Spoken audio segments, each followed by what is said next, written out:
Olá! Seja muito bem-vindo à nossa live sobre engurgitamento mamário. Vou escrever aqui, engurgitamento mamário é o tema da nossa conversa de hoje. Deixa eu fixar esse comentário. Perfeito. O tema de hoje é engurgitamento mamário. Bom, para começar, esse é um tema que nós temos muitas dúvidas, muitas perguntas sobre engurgitamento mamário.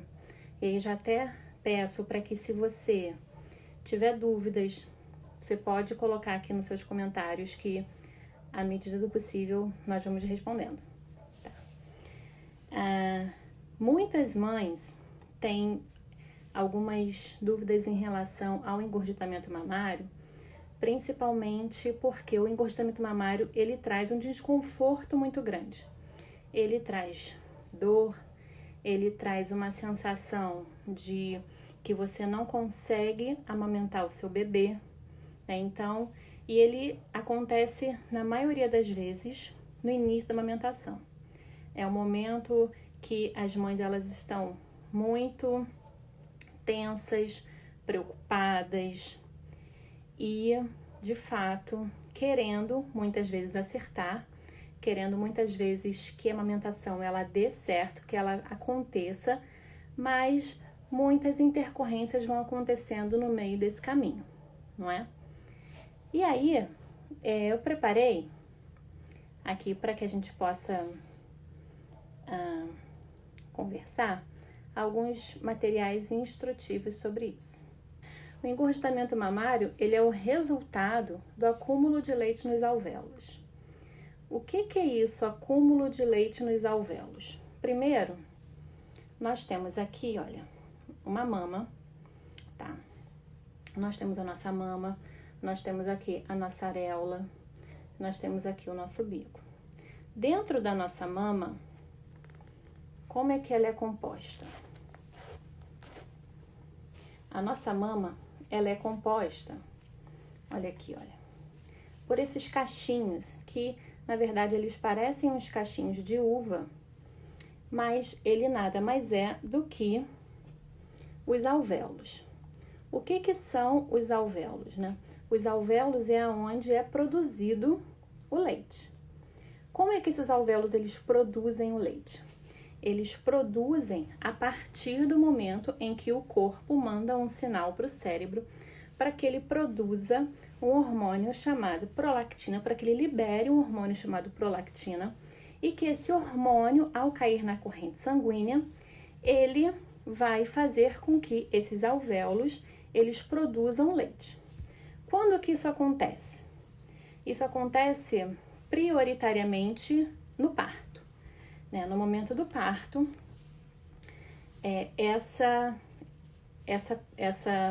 esse estímulo, o estímulo desse hormônio, ele aparece, né? Ele é produzido e a partir de então o corpo ele começa a identificar, opa, tá vindo um bebê aí que quer mamar. E esse bebê que quer mamar, nós precisamos dar conta dele, tá? Então os alvéolos eles vão produzir o leite. E esse leite, ele vai passar pelos ductos lactíferos, ductos mamários, como nós quisermos chamar, tá?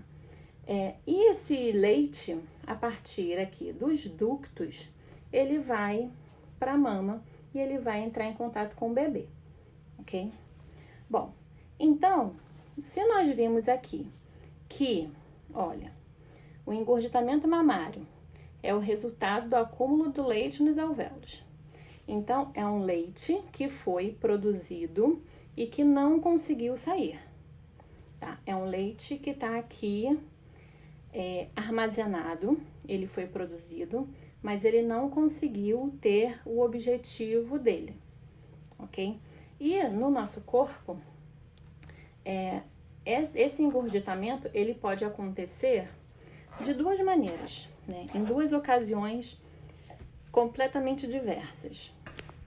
A primeira delas, né, é um engurgitamento fisiológico, que é no momento da pojadura, assim que de fato o leite maduro, nós passamos do leite de transição, o leite maduro, ele tá ali disposto para o bebê, e depois nós temos o engurgitamento patológico, que nada mais é do que quando a mama ela apresenta essas características de turgidez, uma mama dura, densa, dolorida.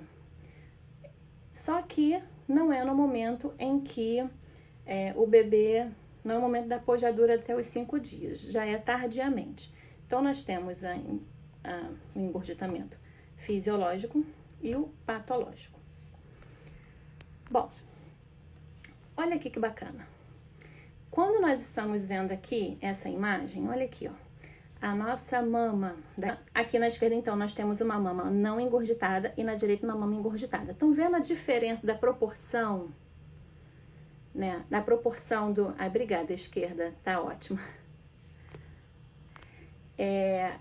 Estão vendo a diferença que na esquerda é um alvéolo murchinho, na direita é um alvéolo mais gordinho, né?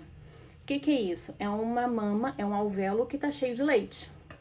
E esse alvéolo cheio de leite, ele traz complicações se esse leite não for extravasado, se ele não for retirado, ok? Então, nós precisamos retirar esse leite, porque ele pode trazer complicações bem graves. Complicações como mastite, como abscesso, complicações bem graves. Tá? Bom, e aí, vamos tentar então aqui, vou tentar chamar a Shirley, para ver se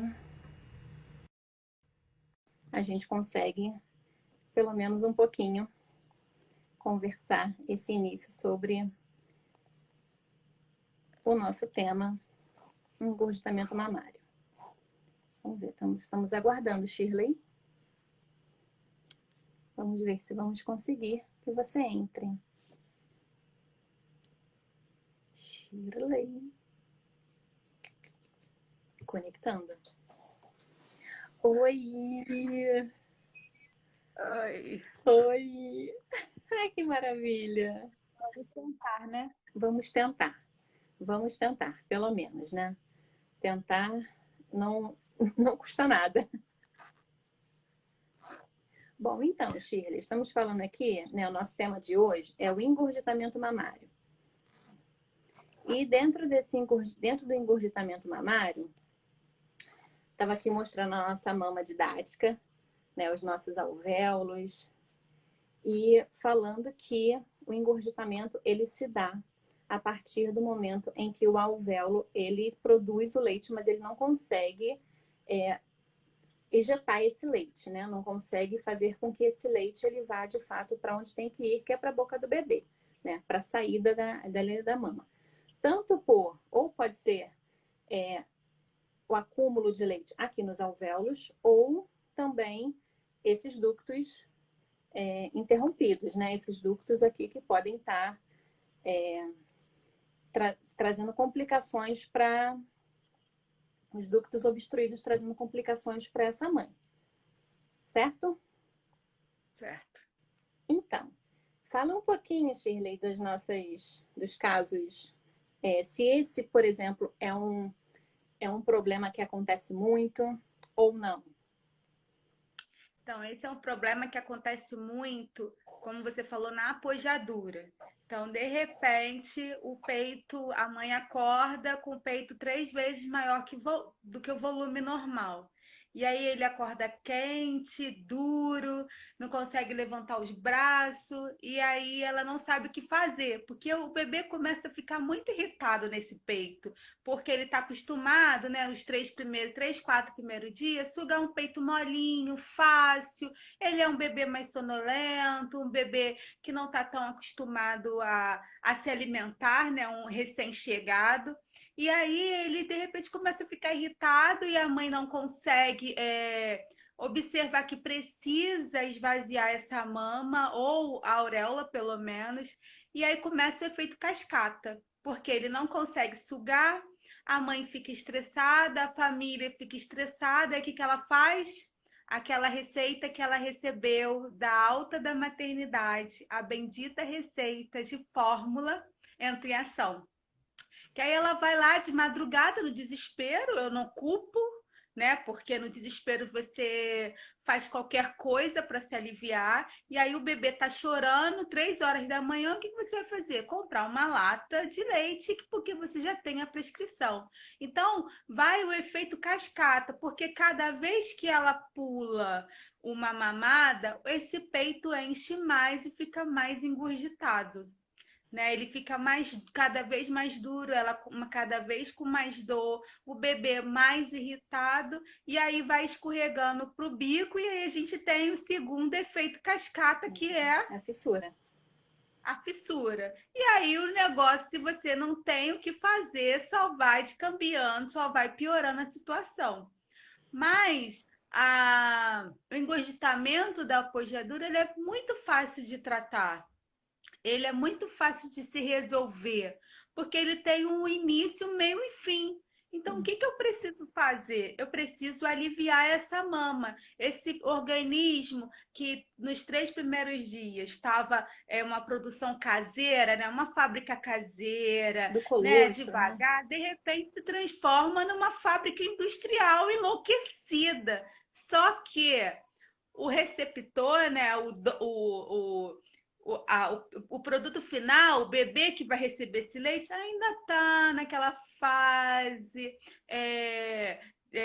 agropecuária, bem familiar, bem devagar, e ele não dá conta desse leite. Exato. Tem uma mãe que eu estou atendendo online que ela, tipo assim, no quinto dia, deu aquele boom da pojadura, e a bebê mama super bem, só que a bebê não consegue mamar tudo. Aí, o que eu orientei a ela? Vai fazer a massagem, isso é muito importante. Fazer a massagem antes do bebê mamar. Faz a massagem só na auréola. Helena, mostra aí depois que eu tô sem o meu material. Sim, Faz uma nós massagem vamos na mostrar auréola. tudo isso daí. Tudinho hoje. Faz Hoje a ainda. massagem na auréola. E aí tira umas gotinhas de leite só para a auréola ficar macia e bota a bomba elétrica natural para funcionar. Quem é a bomba elétrica natural? O bebê. O bebê. O O bebê bebê. lindo, É a melhor maravilhoso. bomba que existe. É. É o bebê. Ele vai sugar, sugar, sugar e vai desmaiar. Depois que ele tiver o efeito ocitocina e você sentir que a bomba, o peito ainda está muito cheio, você vai lá, massageia de novo E e aí extrai. ordenha esse peito. Isso. Ordenhe o máximo que você puder. É importante, Helena, a gente dizer que não é uma ordenha infinita. Uhum. É importante a gente dizer também que não vai secar o leite se você ordenhar depois. Que vai ter E leite é importante, suficiente para ele mamar. e é importante dizer uma coisa que eu acho fundamental e que muitas vezes na maternidade as mães recebem informação errada. Uhum. Por favor, não façam compressa quente. Isso, olha aqui, olha. Foi inclusive a doutora Tereza, nossa querida, né? Nossa querida amiga. Ela até disse aqui, olha, é quando não escutam que tem que colocar que tem que colocar compressa quente, né? E aí é um grande problema, porque colocou compressa quente, o que vai acontecer? Vai dilatar cada vez mais, né? E vai produzir cada vez mais leite. Então, o que o bebê não estava dando conta e você não estava dando conta de conseguir extrair, reduzir esse volume de leite na sua mama, vai só piorar, vai só potencializar isso daí, né? Com Mas certeza. às vezes o problema que causa essa confusão é da gente mesmo. Enquanto profissional, outro dia uma mãe estava falando para mim, mãe de primeira viagem, eu falei, sabe o que acontece? Na maternidade, é tanta gente que entra no quarto, passou por isso, né, Helena? É, Tanta gente que entra no quarto e cada vez que entra uma pessoa dá é uma uma orientação. informação diferente, é uma orientação diferente. A mãe chega lá, o bico é pequeno, aí fala: Ó, bota o bico de silicone que você não vai conseguir amamentar com esse bico, não. Ó, você tem muito leite. Ó, você tem pouco leite. Olha, bota a compressa quente. Olha, não, bota a compressa fria. A pessoa fica louca. Aí, quando vai para casa, que acontece uma pojadura e ela não está esperando, ela acha que não vai conseguir e aí aceita qualquer sugestão. Exato. Eu entendo e sei o quanto é difícil, mas é muito importante a gente manter a orientação correta, que é não fazer compressa quente, fazer a massagem em forma circular na auréola, desobstruir um pouco desse leite da auréola. O que o Wallace está fazendo aqui, gente? Desobstruir Ele dessa, tá no desse, quarto? desse, Ele tá no quarto? tá no quarto, desobstruir um pouco dessa auréola para poder o bebê conseguir pegar esse leite. Porque se ele tiver com esse peito duro, é como se ele estivesse tentando sugar uma parede, né? Ele vai à força, mas não vai conseguir extrair esse leite, aí vai ficar irritado, chorando, ou ele vai cansar porque faz muita pressão e vai dormir. Aí mama 3 minutos, 5 minutos, tu achou que ele apagou que ele encheu a barriguinha. Na Mais verdade, nada.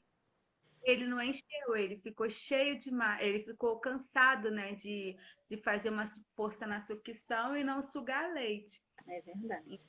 E aí, Eu então, sempre. nós vamos falar sobre tudo isso ainda, com mais calma, mostrando os exemplos, mostrando como é que se faz. Só que nós temos aqui uma ordenzinha que olha aqui, olha. Vocês conseguem enxergar? Ficou meio travado. Aqui, o engorgitamento fisiológico, que a gente fala que é na pojadura, ele acontece aproximadamente no 5º dia após o parto. E são essas as características que uma mãe ela pode apresentar nessa pojadura, né? Que é a mama quente, cheia, né? Com dor, uma mama rígida, brilhante. Ela pode ter um aumento de temperatura, né? Uma areola bem enrijecida, dura, que o bebê ele não consegue nem abocanhar, que era o que você estava comentando agora, né? Eu gosto muito de pensar nesse bebê que não consegue abocanhar a areola quando eu penso numa bexiga. Eu ia preparar a bexiga, acabei esquecendo de preparar a bexiga. Mas essa bexiga vai ser para a próxima, então. Próxima vez eu deixo tudo preparado. Quando a gente pega uma bexiga muito cheia e a gente bota a boca na bexiga, a gente não consegue pegar a bexiga. Ou então até mesmo com a mão. Se você está com uma bexiga muito cheia, você tenta pegar, a bexiga ela cai, né, da sua mão. Agora, se a bexiga ela tá molinha, você consegue pegar. É a mesma coisa o bebê, né? Então, se nós temos aqui uma areola molinha, uma areola que o bebê ele consiga abocanhar para ele conseguir fazer a mamada, nós teremos aí sim um bebê que ele tem chances maiores de fazer uma pega adequada, né? De uma pega mais adequada possível ali na amamentação. Agora, quando nós temos aquela areola dura, que o bebê não consegue nem abocanhar, né? Isso acontece muito nesses momentos quando nós temos aí um engurgitamento mamário. E também o engorgitamento mamário, ele também é característico, né, com os nódulos, né? Você sente que tem algum ponto ou outro que até está mais dolorido ao toque, né? Você coloca a mão e pensa, nossa, que dor, né? Então você consegue também ter essas características bem clássicas, né, Shirley? E teve até uma pergunta aqui Cadê? Deixa eu ver. Deixa eu ver, deixa eu ver, deixa eu ver, deixa eu achar. Sobre. Ah, da Vanessa. O bebê dela mama em média 15 minutos. O que ela pode fazer com o leite? Com o leite dessa mama, e se ela deve tirar? Eu oriento ordenhar se após o bebê mamar, esse peito ainda ficou cheio, pesado, dolorido, ou se tem nódulos, né? Aqueles nódulos duros. Aí eu oriento massageia bastante esse nódulo, massageia a mama e retira esse leite que o bebê não conseguiu ordenhar. Agora, se o bebê mamou 15 minutos, é uma bomba potente e a mama ficou molinha, Vazia, não né? tem por que você se cansar, né? Porque é um trabalho exaustivo, mesmo na bomba elétrica ou na bomba manual, é um trabalho cansativo. Se o bebê conseguiu fazer esse trabalho, por que você vai tirar? Né? A não ser que você queira doar. Mas se você não precisa tirar, não precisa ordenhar esse leite. É só quando o bebê não consegue estar na pojadura ou está com engurgitamento mamário muito grande, porque às vezes o bebê também está naquela fase que ele dorme mais à noite ou está espaçando mais a mamada e o peito acaba ficando engurgitado. E aí você precisa ordenhar essa mama para não diminuir a produção e para não te dar uma mastite. Agora, se ele consegue ordenhar e fica tranquilo, não precisa tirar. Exato. E aí depois ela ainda pergunta assim, na madrugada, ele acorda o tempo todo. Conheço bem essa história. Posso manter o mesmo seio nessas mamadas? Essa é a resposta para todas as mamadas, né? Você tem que intercalar as mamadas, tem que intercalar os seios, né? As mamas, porque senão você vai ter um estímulo maior de produção de leite em uma mama do que outra, principalmente na madrugada. Né? Nós sabemos que na madrugada nós temos um pico elevadíssimo de produção de leite. Então, se você estimula uma única mama na madrugada, você acaba fazendo com. Você pode ter algumas questões, né? Um fluxo maior em uma mama do que em outra. Você pode ter uma mama de diferentes tamanhos, né? Então também tem um problema estético, que você pode ter uma mama maior do que a outra, porque você estimula mais uma a outra. É claro também que a gente precisa saber qual é a idade desse bebê, né? Não é também algo, então eu não posso nunca. Depende muito também, né, Shirley? Se A gente se está a gente está falando falando de um bebê pequeno, um bebê de 1 mês, um bebê de até 6 meses, estamos falando de um bebê de 1 ano, um bebê de, né? É diferente também. Então, o tamanho do bebê é o tamanho diferente. do bebê é diferente. A orientação é diferente. É, até mesmo a regulação da sua mama, né? A quantidade de leite que você está produzindo é diferente quando você está no início da amamentação, quando a sua mama já está regulada ao volume, a atender a necessidade do bebê. Então, Ela nós falou que temos. tem 6 dias. Tem 6 dias? 6 Oh, eu 6 dias. fico. Que delícia! 6 dias. Então precisa trocar. Né?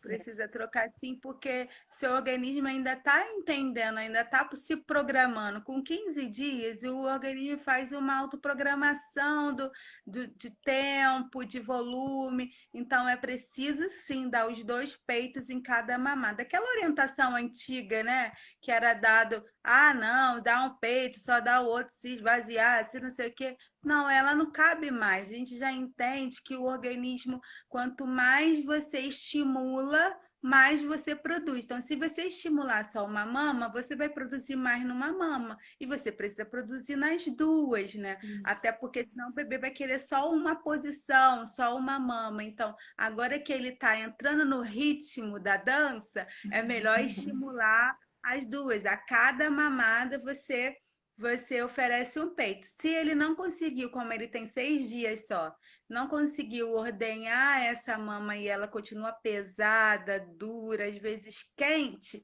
aí você ordenha na bomba ou na mão, se você não tiver bomba, e armazena esse leite. Mas se ele conseguir, perfeito, né? Isso aí. Bom, e aí nós temos o engurgitamento patológico, né?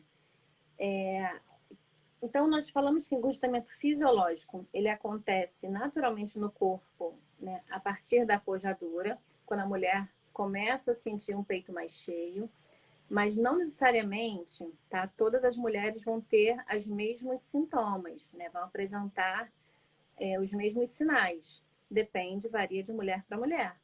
Existem mulheres que vão sentir dor, existem outras mulheres que simplesmente vão sentir um pouco mais cheio, mas não vão ter outros sintomas. Você precisa avaliar, precisa saber identificar o seu corpo. Agora, quando é um engurgitamento patológico, é aquele engurgitamento que não é ocasionado pela pojadura, aí sim nós temos algumas causas, o porquê que pode acontecer esse engurgitamento, né? E nós selecionamos aqui algumas dessas possíveis causas, que uma delas é a pega inadequada do bebê. Então, se o bebê, ele tá numa pega, vamos pegar aqui nossas mamas enormes, né? Essa tira de mamas, que Davi tá amando essa tira de mamas, né? Ele gosta de brincar com ela. Então, se nós temos aqui um bebê que ele, na pega dele, ele é abocanha só, bico, ele não consegue fazer a extração toda do leite, nós temos um problema. Nós temos vários problemas, né? Temos um problema que não vai ser extraído leite suficiente, assim como futuramente nós podemos ter problemas de lesões nesse bico. Então, esses são alguns problemas. Agora, outra coisa que pode causar pega inadequada no bebê é o intermediário de silicone, né? Então, não, lá na maternidade me foi orientado que eu tinha que comprar no meu enxoval um intermediário de silicone, porque isso evitaria que eu tivesse lesão na mama. Só que isso evita também que o bebê tenha contato direto com a sua mama.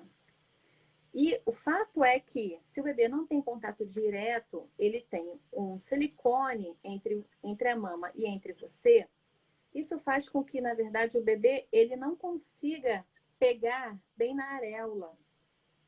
Deixa eu ver se nesse peitinho aqui dá para ver melhor, né? O bebê não consegue pegar bem na areola, ele só pega, né, o bico. Porque o intermediário de silicone ele acaba atrapalhando que esse bebê ele consiga fazer a pega correta, né? Isso é um problema que nós vemos muito, né, Shirley? Demais. Muito. Então, a pega inadequada é um grande problema para o engurgitamento patológico, né? O engurgitamento mamário que acontece no decorrer da vida do bebê. Então, o uso de bicos também é um grande problema. Que tipo de bicos? Aí já falamos do bico do intermediário de silicone, da chupeta e da mamadeira. Por quê? O uso desses dois bicos podem fazer com que o bebê tenha preferência ao bico artificial. Então, de acordo com o tempo, ele pode largar a mama. E ele vai fazendo ele vai diminuindo a frequência das mamadas aos poucos.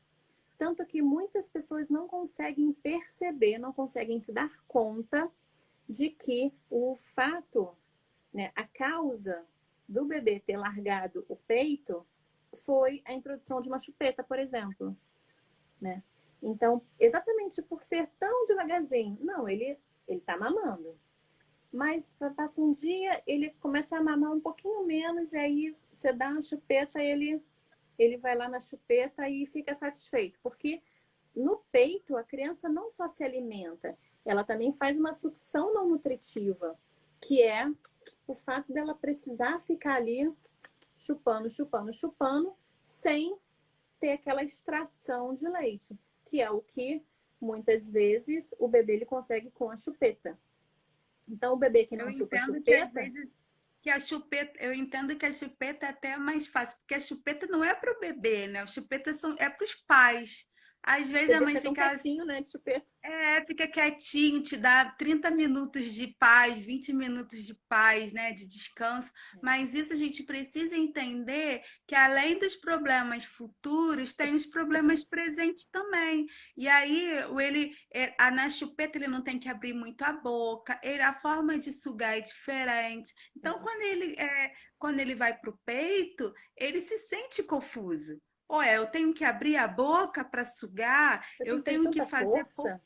eu tenho que fazer pouca força, muita força, isso traz uma confusão. Então, às vezes, o bebê tá na chupeta, na mamadeira e no peito, ele se sente inseguro e ele se sente, ele fica confuso. Então, às vezes, muitas mães reclamam, mas eu acho que ele não quer meu peito, tá rejeitando. Não é, ele tá confuso. Você botou uma confusão nessa cabecinha nova. Então, você precisa ter paciência para entender que ele precisa, toda mamada, reaprender a fazer da forma correta. Alguns poucos bebês, eles não têm isso, eles vão mamar qualquer coisa, mas é como dar um tiro no escuro, né? Você não sabe como que Exato. seu bebê vai ser. Você não tem garantia nenhuma, né? E não existe garantia, assim, se eu der chupeta uma vez, o meu bebê, ele ele pode vir a largar? Não sabemos, né? Não existe um número mínimo, um número máximo de ofertas de acesso a esse bico no bebê para nós sabermos, para nós dizermos que não, fique tranquila, seu bebê não vai largar nunca, né? É um risco que você corre. É um risco que você corre, você tem que estar ciente disso. Grande questão é que nós não estamos aqui querendo recriminar quem oferece chupeta, quem oferece mamadeira, de forma alguma. A questão é você ter consciência dos riscos, você ter consciência daquilo que você está oferecendo para o seu bebê. Tudo bem, eu tenho consciência, eu vou assumir os riscos, porque eu preciso desses 30 minutos de pausa, eu preciso dormir um pouco mais. Então, ótimo, você faça, mas assuma, né? Assuma que isso pode vir a acontecer. Pode não vir a acontecer, ótimo, mas também pode vir a acontecer, né? Então, o uso de bicos artificiais, ele é bem comum, bem frequente nos casos de engurgitamento mamário, porque a criança usa mais a chupeta, ou a mamadeira, ela tem menor frequência na mama, então vai fazendo com que esses alvéolos vão ficando cada vez mais cheios, essa mama não vai sendo esvaziada, trazendo sim um engurgitamento mamário. Uso de complemento é uma outra possível causa para o engurgitamento patológico, né? Uma das maiores causas, É né? uma das maiores causas. Inclusive, você já até começou a falar nas suas primeiras falas aí sobre ainda na maternidade, né? A mãe, ela já sai da maternidade com uma fórmula prescrita. Porque se ela tiver algum problema, alguma dúvida, alguma insegurança em casa, ela acaba, por vezes, já recorrendo à fórmula, né? E no complemento, né? Por meio da fórmula infantil. E o fato é que não existe nenhuma fórmula que vá fazer com que vá garantir, né? Que vá fazer semelhança ao leite materno. Né? Não existe. O leite materno é o melhor alimento que você vai oferecer para o seu bebê.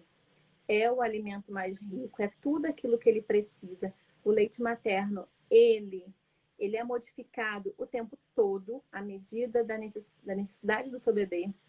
Então, a introdução de fórmula, muitas vezes ela é necessária, sim. Né? Ela precisa ser avaliada, precisa ser prescrita, e precisa ser muito bem conduzida, né? Muito bem conduzida. Agora, quando ela é simplesmente prescrita pelo fato de, não, se você, muitas vezes da forma como nós vemos, né, Shirley, na Ela é prática. prescrita, ela é prescrita preventivamente, como se fosse uma prevenção de alguma coisa. Na verdade, não. Ela é prescrita, muitas vezes, que eu vejo, isso pode soar como uma crítica, pode ser, como tipo, eu não quero que você me ligue na madrugada. Então, em vez de você me ligar na madrugada, dê a fórmula para o seu bebê. E quando, na verdade, o que a mãe precisa é só de uma pequena orientação. Por exemplo, 90% das vezes, quando o bebê está entre o segundo, né, o terceiro e o sexto dia, a mãe introduz a fórmula porque ela acha que não tem leite. Porque está saindo colostro, porque muitas pessoas não entendem que o colostro é leite. O colostro é o primeiro leite a ser produzido. Ele pode não ter a cor de um leite que nós conhecemos, mas ele é um leite. E ele sai na quantidade do tamanho do estômago do seu bebê. Na maternidade, quando muitas vezes a gente tem que dar o complemento, a gente necessita dar o complemento para um bebê, ou seja, na UTI neonatal, ou porque a mãe está com alguma dificuldade, que ela não consegue amamentar o seu bebê na maternidade, a gente já inicia com um volume muito maior que a capacidade Capacidade gástrica daquele gástrica. bebê. Porque a fórmula, ela não tem um valor menor que 30 ml. Uhum. Porém, quando o bebê nasce, ele nasce com um volume gástrico de 3 a 5 ml. Então, às vezes, o bebê nasce, dependendo do peso, o médico, o profissional calcula e dá 10 ml. Um bebê recém-nascido recebe 10 ml de leite de fórmula. Só que ele nasce com uma capacidade gástrica de 3 a 5 ml. Então, como o estômago ele é dilatável, ele já inicia dilatando. E aí, quando eu prescrevo uma fórmula preventivamente na saída da maternidade, porque eu não quero que aquela mãe ela me liga às 3 horas da manhã com o bebê gritando, eu não oriento a ela qual a quantidade de leite que ela pode dar, que ela não vai dar os 30 ml. E aí começa todo o problema. Porque se eu vou começar achando que eu não tenho leite, né? O colostro não vai ser suficiente para o meu bebê. Eu acredito que o colostro não é suficiente para o meu bebê. E eu introduzo a fórmula, posso ter dois problemas. Primeiro, a, a demora, né? A demora na descida de uma produção maior de leite por conta da introdução da fórmula, porque quanto mais espaço de tempo eu dou para o estímulo acontecer, ou seja, quanto maior o espaço que eu dou desse bebê mamando no meu peito, menor o estímulo. Se não há estímulo, não há produção de leite. Então, muitas vezes, a apojadura, que deveria acontecer com 3, 4 dias, vai acontecer com 10 dias. Exato. Porque essa mãe, Não quando está sendo recebeu estimulada, né? alta, ela começou a dar fórmula porque ela achou que o colostro não era suficiente. É. Ou ela já tem uma injeção de leite, ela já entrou na apojadura, mas ela está com a prescrição de fórmula. Aí ela vai dar a fórmula porque o peito está muito cheio e o bebê não consegue fazer a sucção adequada, né? A sucção nutritiva. E aí ela dá a fórmula para o bebê parar de chorar. Aí o que vai acontecer? Esse gurgitamento que era fisiológico, Ele vai por passar a conta ser da patológico. apojadura, ele passa a ser patológico. E aí ela tem aumento da temperatura, ela tem rubor na mama, ou seja, a mama fica avermelhada, brilhante. Aí eu passei de uma apojadura para uma mastite. Porque esse engurgitamento vai virar uma mastite, porque já tem uma produção de leite, mas por eu não fazer o esvaziamento da mama adequadamente e tô dando fórmula, o leite fica ali empedrando, né, engurgitando e pode virar um processo infeccioso. Então a cascata vai só piorando. Por isso que a gente precisa ser bem orientado, precisa orientar melhor as nossas pacientes, porque às vezes é um problema mínimo, né, Exato. de fácil Inclu- resolução. Inclusive, aqui a doutora Tereza até está falando, colocou exatamente isso, que as mulheres elas precisam se empoderar desse conhecimento, né? Em cursos de de orientação no pré-natal.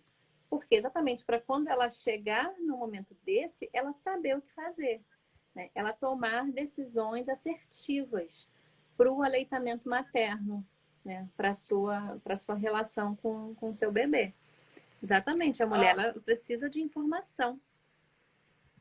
A Letícia, ela perguntou assim: quando a mãe está com mastite e doendo muito para amamentar, o uso da fórmula é bem vista? Não. Ao contrário, o uso da fórmula não é adequado, porque já está com mastite, já está doendo muito para amamentar. Eu entendo que é uma dor surreal quando a infecção já está instalada. O que você precisa? Precisa de prescrição de antibiótico, porque tem um processo infeccioso. Apesar desse processo infeccioso, ele não impede a amamentação. Ao contrário, eu preciso amamentar para poder diminuir esse engurgitamento e diminuir também a evolução dessa mastite, porque a mastite ela pode evoluir para um abscesso, que é quando há uma coleção de pus nesse peito. Então, eu preciso amamentar. Se está doendo, não é por conta da mastite. Se está doendo para amamentar, não é por conta da mastite, porque não vai doer o mamilo, vai doer lá em cima. Você vai sentir dor porque a mama está pesada, a mama está cheia, está inflamada. Você vai sentir dor de inflamação. Se está doendo, é porque a pega está errada. Se a pega está errada, eu preciso corrigir. Muitas vezes nós atendemos mães com mastite que ela amamentava normalmente sem sentir dor nenhuma. No segundo, terceiro dia de antibiótico, você já não sente mais dor, porque o antibiótico começa a fazer efeito, esse processo infeccioso vai passando. Agora, alguns poucos casos, a dor é tão intensa da infecção, porque às vezes a infecção não está de um dia, né, Helena? Às vezes foi deixando passar. Sabe aquela vizinha, aquela avó, aquela sogra que fala assim: não, tem que doer É mesmo, normal não, é doer, assim mesmo. deixa Vai ligar calejar o peito. Vai ligar para sua médica para quê? Por causa de uma dor e aí tá só engurgitando, tá só inflamando. Quando vai ver, já tá com 4, 5 dias de infecção na mama. E aí, realmente, eu não vou ser hipócrita. Fica muito inviável amamentar assim. Uhum. Nesses poucos casos, o que eu oriento? Ordenhar a mama. Não estou conseguindo, eu ordenho essa mama, tiro esse leite e dou esse leite para o meu bebê. Porque se eu tenho leite, não tem por que eu dar fórmula. Então, se eu tenho leite e eu não consigo amamentar por conta da dor, eu vou ordenhar essa mama e vou dar esse leite para o meu bebê. O fato de estar com uma mastite não significa que eu não posso dar o leite para o bebê. A única coisa que contraindica dar o leite da mama infectada é quando há o abscesso, é quando há o pus. Então, se eu tenho pus no peito, eu tenho que desprezar esse leite. Mas se eu não tenho, eu posso ordenhar e dar o leite para o bebê, ou botar o bebê para mamar, o que é a melhor opção. Bom, e aí nós temos ainda outras possíveis causas para esse engurgitamento, que são as mamadas pouco frequentes, né? Então, o bebê ele passa muito tempo para retornar à mama. Nós sabemos que o indicado, o ideal, é uma amamentação em livre demanda, sem controlar no relógio o tempo. Porém, nós precisamos ficar atentos a qual foi o horário da última mamada. Não é uma despreocupação do horário em relação, é uma não preocupação do horário em relação ao tempo que o bebê vai ficar no peito, no sentido de, eu tenho que anotar tudo. Não, você não precisa anotar tudo. Você precisa o quê? Que o bebê mamou e a sua mama, ela ficou ali, você sentiu que ela teve um alívio, um esvaziamento, ótimo. Agora, bebê mamou, ele vai ficar 4, 5 horas dormindo? Bebê novo? Não, não vai. Você vai acordar o seu bebê. Então, também poucas mamadas vão fazendo o quê? Com que o seu leite vá ficando ali nos seus alvéolos, nos seus ductos, e vai trazendo consequências ali, como engurgitamento, como ducto obstruído, consequências ruins para sua mama. Né? E, por fim, uma outra causa que nós listamos aqui é a frequência por uma mama, que foi inclusive que a Vanessa perguntou, né? Se ela pode oferecer uma única mama. E ainda mais no caso dela, o bebê de 6 dias, de jeito nenhum. Revezamento de mamas. Porque senão você vai ter uma produção maior numa mama e na outra mama que não está sendo oferecida, um acúmulo. E esse acúmulo vai ocasionar, tem grandes chances de virar, sim, um engurgitamento. Né? E aí, na sequência, nós temos aqui o que fazer. Né? O que nós podemos fazer para... Eu já estou vendo que eu vou ter que reorganizar esses slides aqui. Estranho. Porque eu fiz para... Não sei, o tamanho... É tudo ao vivo, né? Ao vivo que a gente vê como é que fica de verdade, né? Mas o que... Tá comendo letra. Tá comendo, Mas a gente diz, o que fazer no engurgitamento mamário, né? O principal de tudo é esvaziar as mamas. Né? De que modo que nós vamos esvaziar as mamas? Né? Nessa ordem, fazendo massagem, a ordenha e colocando o bebê para mamar. Né? Se o bebê não estiver ali para mamar, ou se ele não quiser mamar, porque também o bebê tem horas que ele não quer, é um milagre, mas tem horas que ele não quer, isso é raro, né? Mas você faz uma ordenha de alívio. Né? Mas a massagem, né, Shirley, é importante a gente dizer que a massagem, ela tem que ser com pressões firmes na mama em movimentos circulares, né? De modo que você vai fazendo... Você vai desde o momento, desde ali da proximidade da areola até se afastando um pouco mais da areola, entendendo que nós temos glândulas mamárias, né, que vindo aqui desde a área da axila. Então, você precisa procurar aonde você está sentindo essa dor, não é só na sua mama. Você tem que procurar aqui na direção da axila, tá? Essa é uma área que inflama muito, né? Que as pessoas acabam esquecendo que aqui também existem glândulas. Então, você precisa fazer uma compressão nessa mama, de modo que você consiga reduzir esses nódulos, reduzir tudo aquilo que você encontre de problemas aqui na mama. Agora, entendendo que não é um carinho, né? Não é um carinho. Ele é uma compressão forte. Agora, a intensidade vai depender do seu limiar de dor. O tanto que você consegue apertar, né? E o quanto você suporta, você vai fazer. Você não vai fazer aquilo que você não suporta, né? E então a massagem vai sendo feita dessa maneira. E a ordenha, eu gosto muito dessa mama para explicar a ordenha, que eu acho ela bem interessante. A ordenha, você pega aqui em forma de C, nas bordas, nas extremidades da sua areola, tá? E aí você comprime para trás, na direção da costela, e aí você traz para frente. Não é no bico, tá? Não é você puxar o bico. É você vir aqui na areola, você comprime, e aí você puxa. Comprime, puxa. Comprime, puxa. Essa mama aqui é interessante que você vê que o meu dedo ele não escorrega, ó. Ele não vem assim. Ele fica fixo aqui na borda da areola e vai puxando. E aí você vai girando. Você vai modificando a posição para poder extrair esse leite. É assim que a gente faz a ordenha. Uma graça, né? É importante dizer que o dedo não escorrega, né, Helena? Ele não tem que escorregar pro bico. O dedo não escorrega. O dedo fica fixo aqui, olha. Ele não escorrega. Tanto que essa mama aqui, se nós mostrarmos aqui nessa, olha, você vai posicionar no final na borda da sua areola, e aí você vai empurrar para dentro e você vai trazer para fora, né?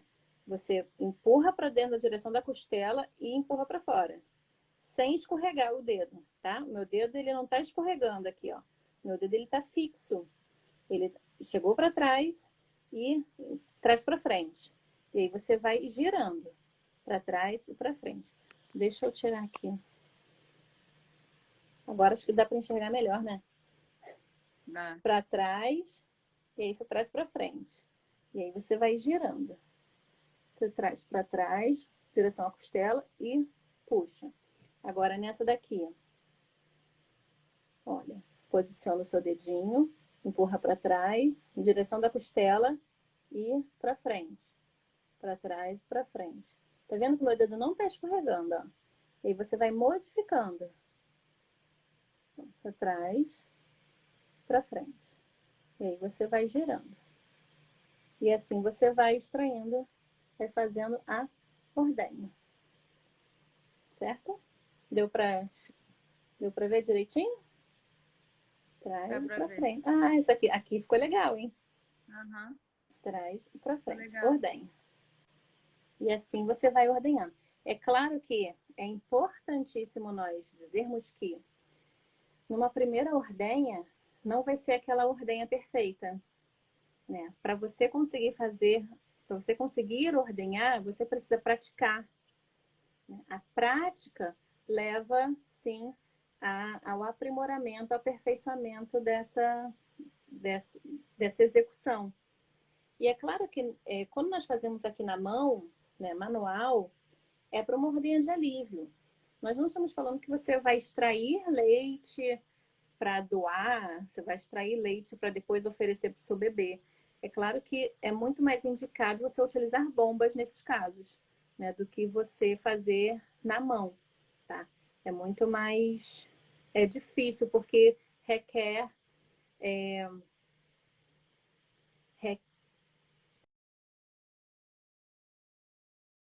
A Shirley travou. A Shirley travou e saiu. Pena. Então, você vai fazendo aqui a ordenha. E também faltam 6 minutos para acabar. Então, deixa eu ver se eu consigo chamar ela de novo. Não sei se vou conseguir. Vamos tentar.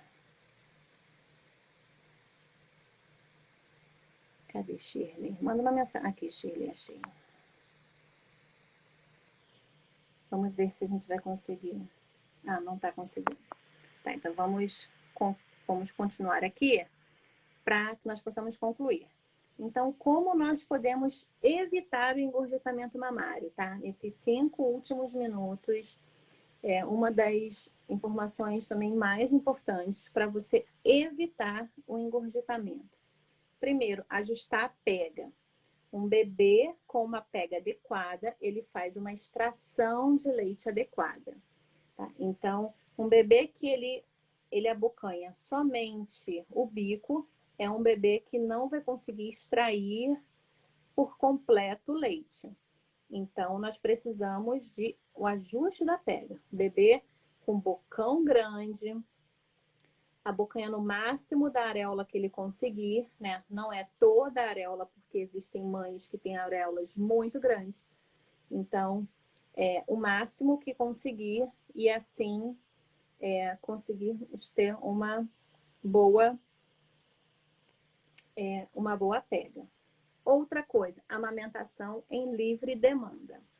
É uma segunda orientação importantíssima para evitar o engurgitamento mamário. Tá? E amamentação em livre demanda, o que é isso?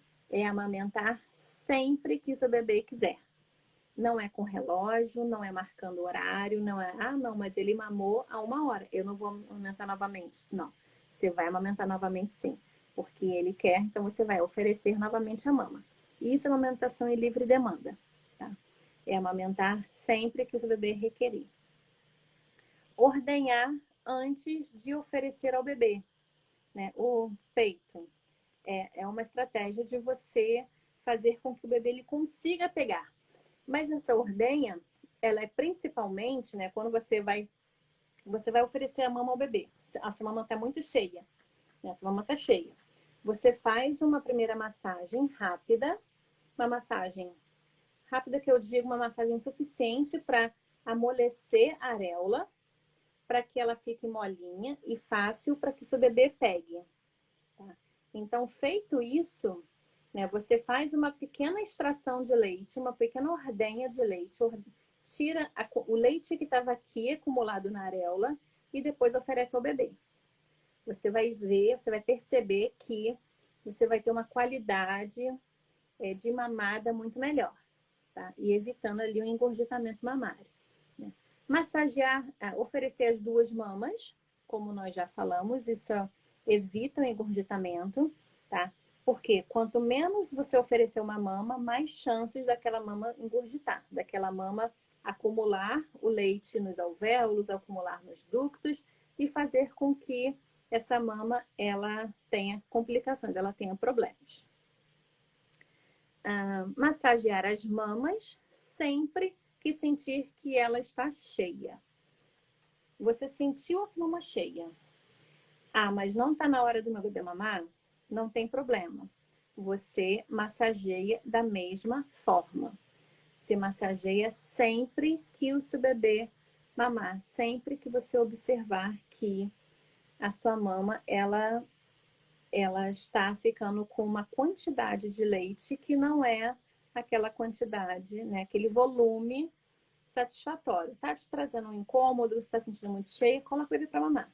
O bebê não quer mamar? Você faz a massagem e ordenha aquilo que você conseguir na mão, tá? Agora, o bebê quer mamar? Mesmo assim, você massageia e ordenha um pouquinho do leite que fica aqui na areola, para que o bebê ele consiga pegar de maneira mais eficiente, tá certo? Bom, e para finalizar, posso usar compressa quente ou fria? Nós já dissemos que a compressa quente, ela acaba fazendo com que a sua mama, falta 1 minuto e 53. A compressa quente, ela faz com que você tenha vasodilatação. Essa vasodilatação vai fazer com que você tenha mais leite ainda. A compressa fria, ela pode trazer, se você fizer muitas vezes, algumas pessoas orientam compressa fria após a mamada. Bebê mamou, você faz compressa fria. Mas se você fizer muitas vezes essa compressa fria, ele acaba trazendo um efeito rebote, que é, sim, o acúmulo, a produção maior de leite. Então, compressa é algo muito sério. É um tratamento não farmacológico que você precisa ter muito, mas muito, mas muito, mas muito cuidado.